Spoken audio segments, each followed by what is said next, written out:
The overgrown canvas series, I was a little more conscious of my materials because I was getting natural materials. I like that the organic materials, the branches, the leaves are actually sort of decaying, or maybe I have this idea where everything's going to get up here and then it sort of falls over, and then I realize I like those shapes and I fix it in that state instead. Right now I actually am working on a piece with spray foam, and because it has to be really light to hang up on the sheetrock for this installation in a gallery, and it's one of the more, I guess, yucky materials I've worked with before. Like it's sort of the opposite of the organic materials, but it really amazes me how it has this very organic sense, and how you spray it one way and then it sort of goes another, and it feels very natural. And the same with my paintings, that I'm working on right now, I'll have a dripping quality, like almost like the canvas itself is dripping or maybe falling apart. And then my overgrown canvas works themselves, I want to feel like they're growing and decaying at the same time. I feel like I almost need, as an artist, I need that dramatic change in the painting all the time. I mean, the composition moving around and the colors and things really dramatically shifting in order to sort of see what I'm trying to get at compositionally, but also like emotionally in the work.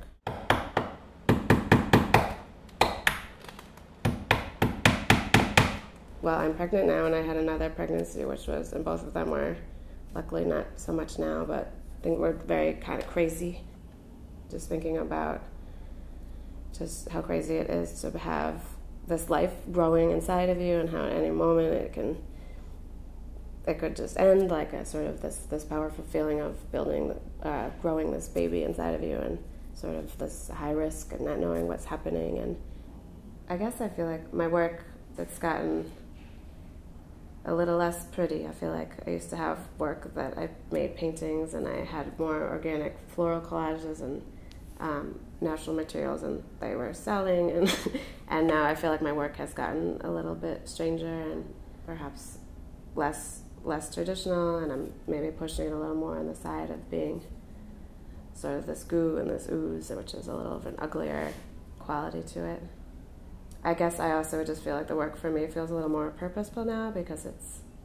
I'm speaking to very specific experiences, and some of the materials I'm using and the forms that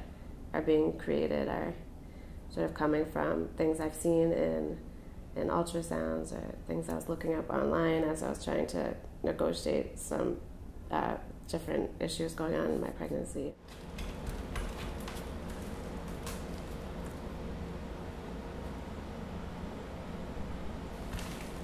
I just love so much some of the materials that I'm using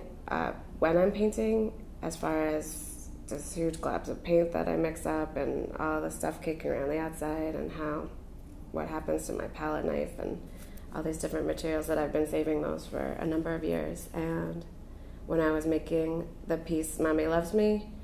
which was named after some old rags that I had grabbed for my son, one of them actually says Mommy Loves Me, it was a t-shirt on it, and used those as paint rags. I made a piece that I stretched up as a double canvas, and then I ripped into the front of it, and actually just added all those paint rags that are all really rich with material, and all the paint shavings and all the stuff that sort of had been stuck on there.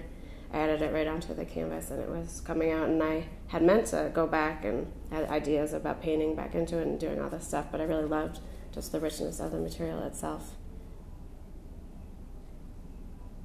I almost feel like I know when they're finished, when they have like a very emotional response, or, not to sound ridiculous, I'll start crying, or something just feels like I'm really connecting with the work and beginning to understand something about the artwork and my experience.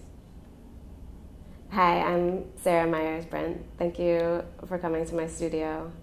I'm an artist here in Somerville, and I've been working at the studio for about 8 years.